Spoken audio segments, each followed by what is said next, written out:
The red dust of Mars swirled outside the colony's reinforced windows as Jack Thompson stared at the blinking alert on his screen. After 3 years as director of humanity's first deep space colony, he thought he'd seen everything. He was wrong. "Sir, you need to see this." Tom, the head of communications, pointed at the main display. A ship unlike anything they'd ever seen was descending through the thin Martian atmosphere. Its silver hull gleamed in the pale sunlight, smooth curves punctuated by what looked like battle damage along its port side. "How many life signs?" Thompson asked, keeping his voice steadied despite his racing heart. 23, sir. None of them human." Tom's hands shook slightly as he adjusted the scanning frequency. "They're broadcasting on all frequencies. It's in English." The message crackled through the command center speakers. "Mars Colony 1, this is Commander Blue of the collective warship Swift Justice. We request emergency landing authorization. Our drive core is critically damaged." Thompson looked at his senior staff gathered around him. Mary from security had her hand on her sidearm. Dr. Wilson from science was already running analysis on the ship's energy readings. They had all trained for first contact, but nobody really expected it to happen here on a Monday morning during a routine dust storm. "Patch me through," Thompson said, straightening his uniform. "This is Colony Director Jack Thompson. We're sending landing coordinates now. Follow them exactly. Any deviation will be considered hostile action." The reply came immediately. "Understood, Director. We appreciate your assistance." As the alien ship descended, Thompson couldn't help but notice how its technology seemed to bend the very light around it. Their own ships looked like clunky industrial equipment in comparison. The landing was perfect, despite the damage they detected. "Security teams in position?" Thompson asked through his comlink. "Yes, sir," Mary replied. "Teams 1 through 4 are in place. Medical is standing by." The alien ship settled onto the landing pad, its hull making strange clicking sounds as it cooled. A ramp extended from its side, touching the Martian soil with a soft thud. The airlock cycled, and Thompson held his breath. The figure that emerged was tall, at least 7 feet, with blue-tinted skin that seemed to shimmer. Its 4 eyes blinked independently, and what looked like translucent fins extended from its head like a crown. It wore something that could only be a military uniform, though the design was unlike anything human minds had conceived. "Director Thompson." The alien spoke, its voice surprisingly natural. "I am Commander Blue. We apologize for this unexpected arrival." Thompson stepped forward, flanked by his security team. "Welcome to Mars Colony 1, Commander. We've prepared medical facilities if any of your crew require attention." Blue's upper eyes blinked while the lower ones remained fixed on Thompson. "Most gracious, we have 3 crew members who need treatment. Nothing serious, but we would be grateful for assistance." As the medical teams moved forward, Thompson noticed something odd. The alien crew members emerging from the ship were all carrying what looked like weapons, despite their diplomatic words.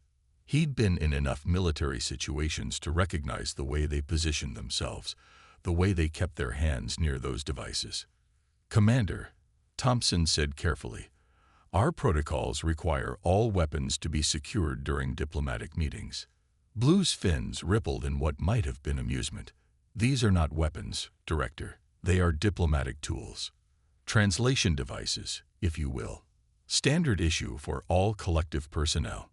Thompson didn't believe that for a second, but he nodded anyway. "Of course. Shall we move this discussion inside? The dust storm is picking up." As they walked toward the colony's main conference room, Thompson sent a silent alert to Mary. "Maximum security protocols." Something wasn't right. The aliens moved too precisely, watched too carefully. Their diplomatic tools looked too much like the weapons he'd seen in combat. They were about to find out if 3 years of paranoid preparation would pay off. Thompson had insisted on installing every security measure possible in the conference room, despite budget complaints. As he led the alien delegation inside, he was grateful for that paranoia. What no one knew, not Thompson, not the security teams, and certainly not Commander Blue, was that this mundane Monday morning was about to reveal something that would change the course of human history forever. The conference room lights reflected off the metallic table as Thompson sat across from Commander Blue.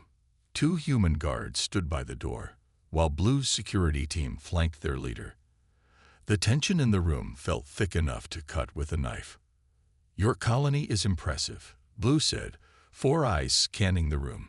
Few species manage space travel so early in their development. Thompson smiled politely. "We're quick learners. Now about your damaged ship." "Yes," Blue interrupted, fins rippling. "We need repairs. Our drive core was damaged in a disagreement with pirates." Dr. Wilson, sitting to Thompson's left, leaned forward. "We'd be interested in studying your technology. A knowledge exchange could benefit both our species." Blue's upper eyes narrowed. "I'm afraid that won't be possible. Collective law forbids sharing advanced technology with developing species." Thompson noticed Blue's security team shifting positions. Their diplomatic tools were now pointed at specific targets. Every human in the room. His hand moved slowly toward the emergency button under the table. "That's disappointing," Thompson said carefully, "but understandable. Perhaps." "Enough of this waste of time," one of Blue's guards suddenly spoke. "They're just primitives. Use the disruptors and take what we need."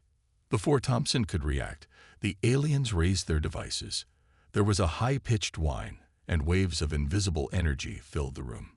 The aliens waited expectantly. Nothing happened. The humans sat there, confused but unarmed. Blue's fins stood straight up in shock. "Impossible," the alien commander whispered. "Increase power." The whine grew louder.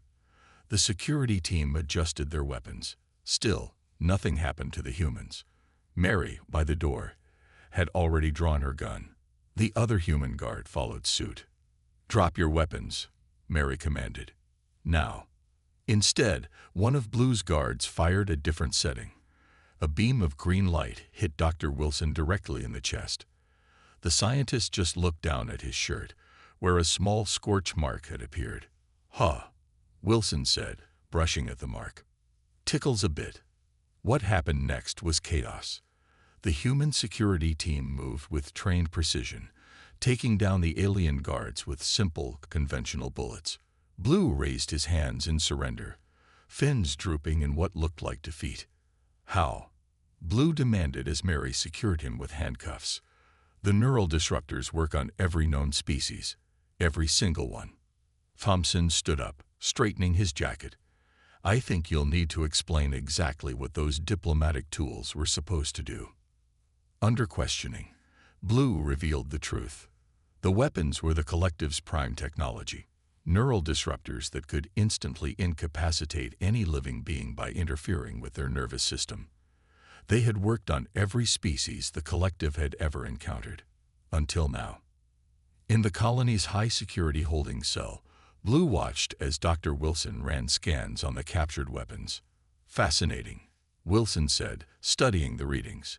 "It seems to target specific neural patterns common to all known alien species. But human nervous systems, they're just different enough to be immune." Thompson stood at the cell's force field. "And you used these to conquer other species?" Blue's fins drooped further. "To unite them under the collective. For their own good. No species has ever. No one has ever just shrugged it off before." "Well," Thompson said, "humanity has a habit of surprising people. Now let's talk about your real mission here." But before Blue could answer, alarms began blaring throughout the colony. Tom's voice came over the speakers, panic evident in his tone. "Director, we've got multiple ships dropping out of faster-than-light travel. Hundreds of them. They're collective vessels." Blue's fins rose slightly. "The collective considers immunity to our primary weapons a threat to galactic stability. They're here to eliminate that threat." Thompson turned to Mary. "Sound general quarters. Get everyone to battle stations." He looked back at Blue. "You just started a war you might not be able to finish." As the colony erupted into activity, Thompson couldn't help but smile grimly. The aliens had just discovered that humans weren't as primitive as they thought. And soon, they'd learn what humanity could do when pushed into a corner. The skies above Mars turned into a light show as hundreds of collective ships dropped out of faster-than-light travel. Their sleek hulls filled the viewing screens of Mars Colony 1, blocking out the stars themselves. Thompson stood in the command center, watching as the first wave of ships entered Mars' atmosphere. Earth Command has been notified, Tom reported from his communication station. They're mobilizing everything we've got. Through the reinforced windows, Thompson could see the colony's defensive turrets turning to face the incoming threat. They seemed painfully small compared to the armada above them. How many ships? Thompson asked. 723, Mary answered from security. And more arriving every minute.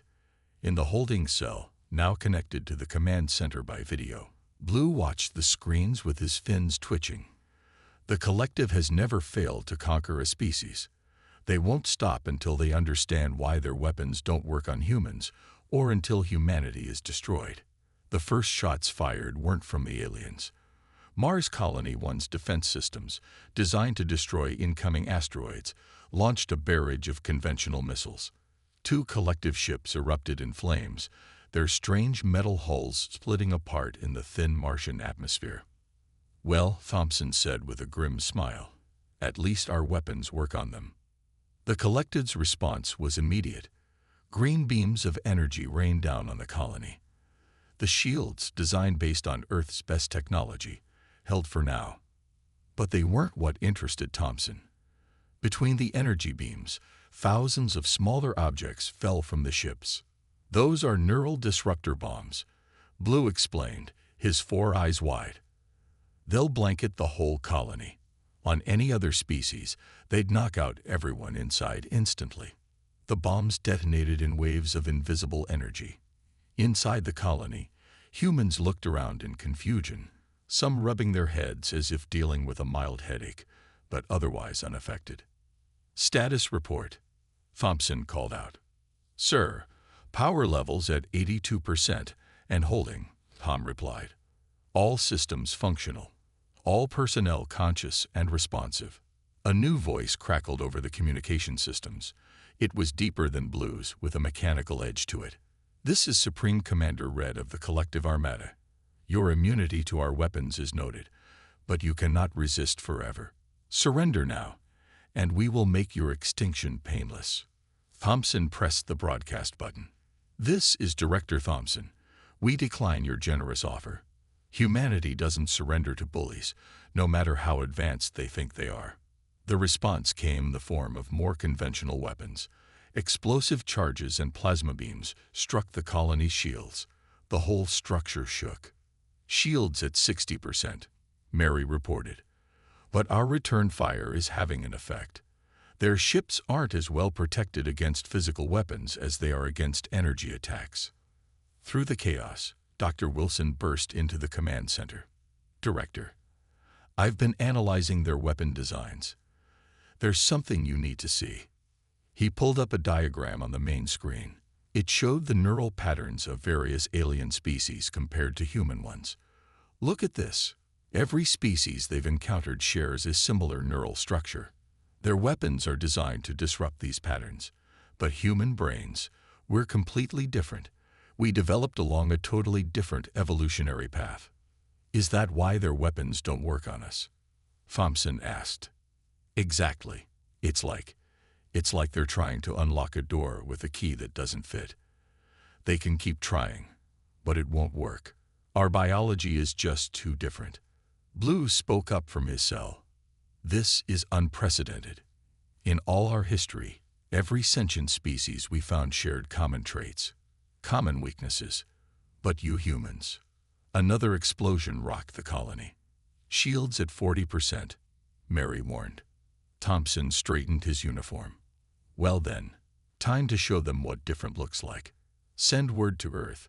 We need every ship, every weapon we've got. And get me a secure line to their Supreme Commander Red. Let's see how they handle a species that can actually fight back. As the battle raged around them, Thompson couldn't help but think that humanity's greatest weakness, being different from every other species out there, had just become their greatest strength. Dr. Anna Miller stared through the microscope in her lab aboard the emergency shuttle racing back to Earth. Around her, the ship's engines hummed as they pushed through space at maximum speed. She had to solve this puzzle before more colonies fell under attack. On her display screen, two neural scans floated side by side. One showed the complex web of a human brain, while the other displayed the neural patterns of a captured alien. The differences were striking. "Look at this," she said to Thompson, who stood nearby. He had evacuated with key personnel once Mars colony shields dropped below 20%. Their entire nervous system evolved in a completely different direction than ours. Thompson leaned closer to the screen. "Explain it in simple terms, Doctor." "Imagine two different kinds of computers," Miller said, pulling up more images. "One running Windows, the other running Linux. The collective's weapons are like a virus designed for one system. It simply can't infect the other." "Because we're too different," Thompson nodded. "But how did we end up so different from every other species?" Miller's eyes lit up with excitement. "That's the beautiful part. Earth's early environment was unique. While most alien worlds had stable conditions that led to similar evolutionary paths, Earth was chaos. Ice ages, meteor strikes, massive climate shifts.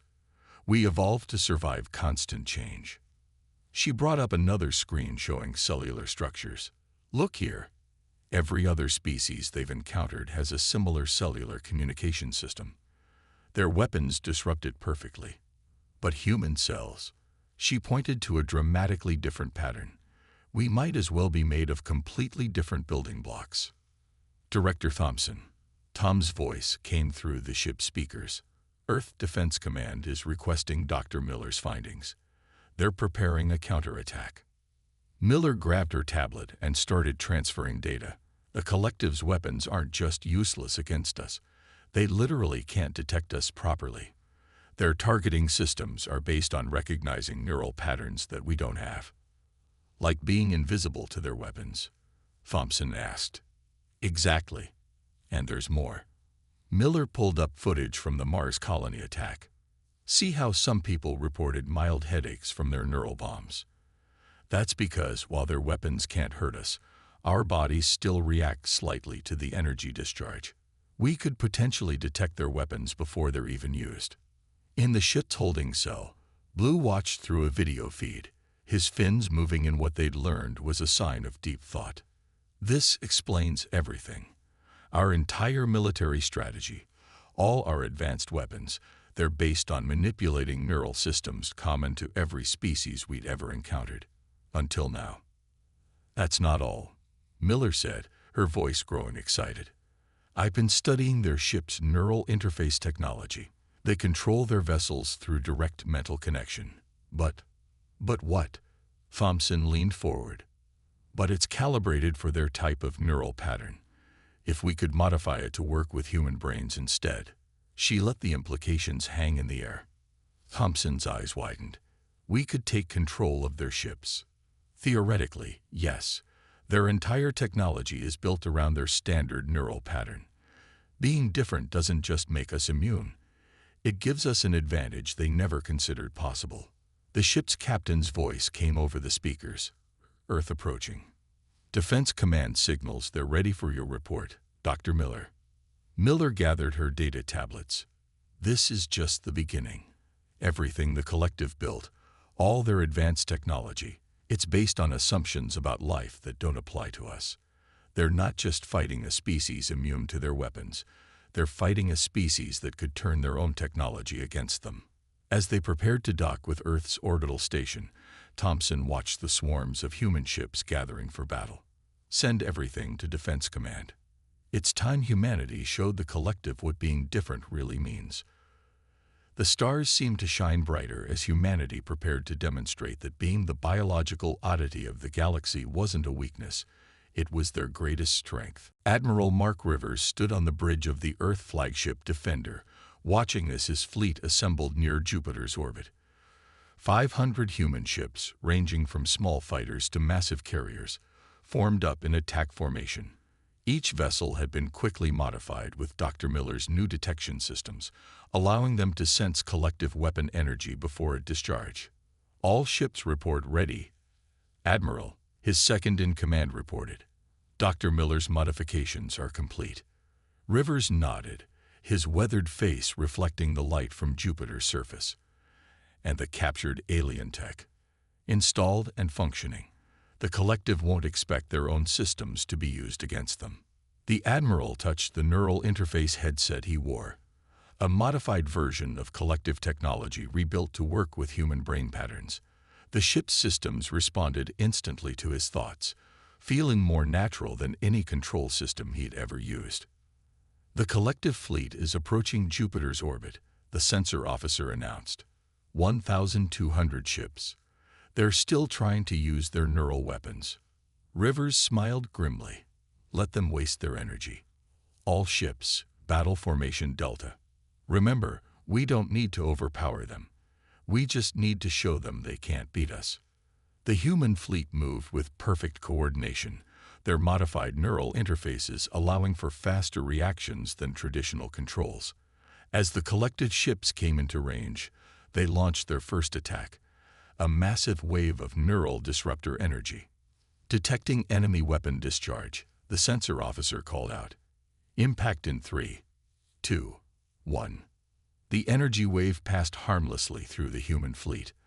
On the command screen, Rivers could see the enemy ship's confusion as their primary weapons once again failed to have any effect. Now it's our turn, Rivers said. All ships, commence Operation Blindside. Human vessels surged forward, but instead of firing conventional weapons, they activated their stolen and modified collective technology. Beams of energy shot out, not meant to destroy but to interface with the enemy ship's neural control systems. Sir, it's working, the weapons officer shouted. Their neural interfaces are getting scrambled. They can't maintain proper control of their ships. Through the view screen, Rivers watched as collective vessels began to move erratically. Their own technology, redesigned to work with human neural patterns, was disrupting their ability to control their ships. Some vessels crashed into each other, while others fired weapons at random, missing their targets completely. This is Admiral Rivers to all ships, he broadcast. Phase 2, conventional weapons. Target their engines and weapons only. Let's show them we're better than they are. The human fleet opened fire with traditional weapons, railguns, missiles, and plasma cannons. Without proper control of their ships, the collective vessels couldn't dodge effectively. One by one, their engines went dark. Their weapons systems failed. Sir, the communications officer called out. We're getting surrender signals from multiple enemy ships. Rivers activated a broad-spectrum channel. This is Admiral Rivers of the Earth Defense Fleet. Your weapons don't work on us. Your neural technology is now ours to use. You have two choices: retreat from our solar system, or surrender and face Earth justice for your unprovoked attack. The response came quickly. Supreme Commander Red's voice crackled through the speakers, sounding less confident than before. This is impossible. You're using our own technology against us. How? Because we're different, Rivers replied. And different isn't inferior. Those neural patterns you thought made us primitive, they're what let us take your weapons and make them our own. Now make your choice. The battle over Jupiter continued, but its outcome was already clear. Humanity hadn't just proved immune to collective weapons. They'd shown they could adapt and improve upon alien technology in ways the collective never imagined possible. As Rivers watched more enemy ships power down and surrender, he thought about how humanity's greatest victory came not from superior firepower, but from the very thing that made them unique in the galaxy: their different evolution, their adaptability, their human nature itself. Deep within the collective's massive command ship, floating beyond Saturn's rings, Supreme Commander Red faced the holographic council of alien leaders. His fins were rigid with anger as he reported the fleet's defeat at Jupiter. These humans aren't just immune to our weapons, Red said, his four eyes blinking rapidly. They've adapted our neural technology to serve their own purposes. Half our attack fleet is either disabled or captured. Green, the head of the collective's science council, stepped forward in the hologram. Her silver skin reflected the starlight as she spoke. Perhaps this is a sign. For the first time in our history, we've encountered a species that evolved differently from all others. This is an opportunity, not a threat. Opportunity. Red's fins quivered. They've humiliated our fleet. They've taken our technology and turned it against us. Only after we attacked them. Blue spoke up from his cell on Earth, where he was allowed to join the council meeting. They didn't strike first. Even now, they disable our ships rather than destroy them. They show mercy. The council chamber erupted in argument. Some leaders sided with Red, demanding an all-out attack using planet-killing weapons. Others supported Green's call for peaceful contact and scientific exchange. The humans are different, Green insisted. Their neural patterns, their cellular structure, their very evolution. It's all unique. Think of what we could learn from them. Think of how dangerous they are. Red countered. If they can adapt our neural technology so quickly, what else could they do? They must be eliminated before they spread through the galaxy. On Earth, Thompson and Dr. Miller watched the council debate through Blue's transmission. The alien prisoner had become an unexpected ally, helping them understand the collective's internal politics. Their society is splitting apart, Blue explained to them. For millions of years, the collective grew by finding species similar to ourselves, species our weapons could easily subdue. You humans have shattered that pattern. Miller studied the holographic faces of the council members. Their whole civilization is built on the idea that their way of evolution is the only way. We prove that's wrong just by existing. In the council chamber, Green displayed data from the Jupiter battle. Look at how they modified our technology. They didn't just resist it. They improved it. Their different neural patterns let them see possibilities we never imagined. All the more reason to destroy them now. Red growled. I've already ordered our planet killer ships to prepare for attack. We'll eliminate Earth and all its colonies in one strike. No. Green's hologram stepped forward. This is not our way. The collective was founded to unite species, not destroy them. If we do this, we become something else entirely. I agree with Green, said another council member, their crystalline form shimmering. The humans have shown themselves to be both powerful and merciful. They could have destroyed our ships, but they chose to disable them instead. The debate raged on, but a shift was happening. More council members moved to Green's side, impressed by humanity's restraint in victory. Red's supporters dwindled, their calls for violence sounding increasingly desperate. Finally, the council elder raised their ancient hand for silence. We will vote. The future of the collective and our relationship with humanity hangs in the balance. As the council members cast their votes, Thompson turned to Blue. What happens if Red's side wins? Blue's fins drooped. Then the planet killers will launch, and your world will face its greatest test. But if Green wins, if I win, Green's hologram interrupted, we offer humanity full membership in the collective, not as conquered subjects, but as equals. Your difference is your strength. Perhaps it's time the collective learned a new way of thinking. The votes began to appear on the council's display screen. The future of two civilizations hung on their decision. Would the collective choose peace and change, or cling to their old ways and risk everything in a final devastating attack? The space around Jupiter lit up with weapons fire as Red's loyalist ships emerged from faster-than-light travel. Despite losing the council vote, the Supreme Commander had refused to accept defeat. Now his planet killer ships approached Earth, while a fierce battle raged near the gas giant. Enemy ships breaking formation. Admiral Rivers called from the bridge of the Defender. They're making a run for Earth. Thompson stood beside him, watching the tactical display. 3 massive planet killer ships had broken away from the main battle, their weapons charging for a devastating attack on Earth. The modified human fleet moved to intercept, but they were too far away. "We won't reach them in time," Rivers said grimly. But then something unexpected happened. Green's ships, nearly a third of the collective fleet, dropped out of light speed directly in the planet killer's path. "This is Council Member Green to all collective vessels," her voice rang across all channels. "Stand down. The Council has voted. This war is over." Red's response came immediately. "The Council is weak. Humanity is a threat to everything we've built. Fire the planet killers." The massive ships charged their main weapons, but Green's fleet didn't move. Instead, they activated their own neural interfaces, modified to work with human patterns, just as Dr. Miller had shown them. "You forget, Red," Green said calmly. "The humans share their adaptations with us.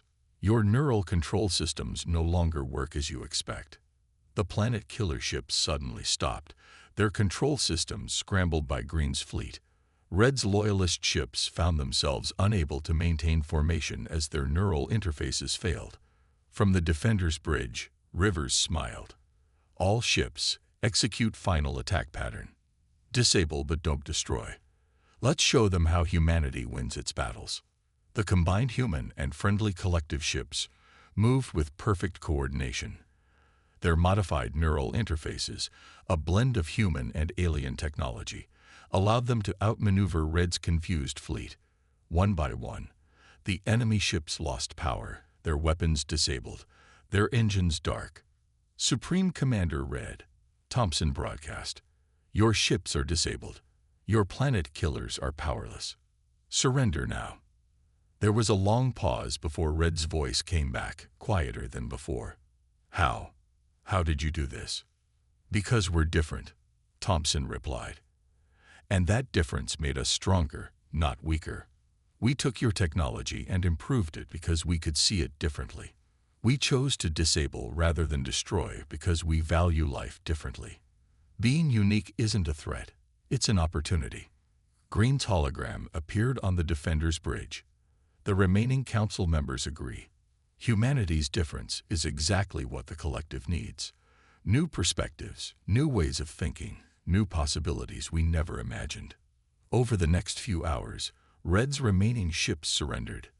The Supreme Commander himself was taken into custody by his own people, his plans for genocide rejected by the civilization he claimed to protect.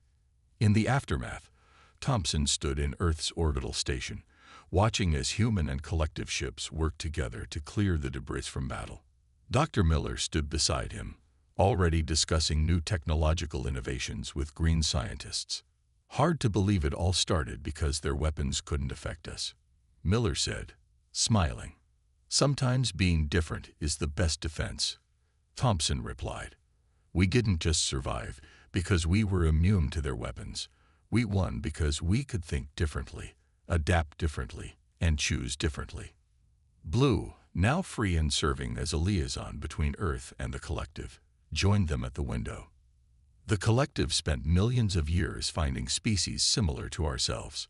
We never realized that finding someone different would be our greatest discovery."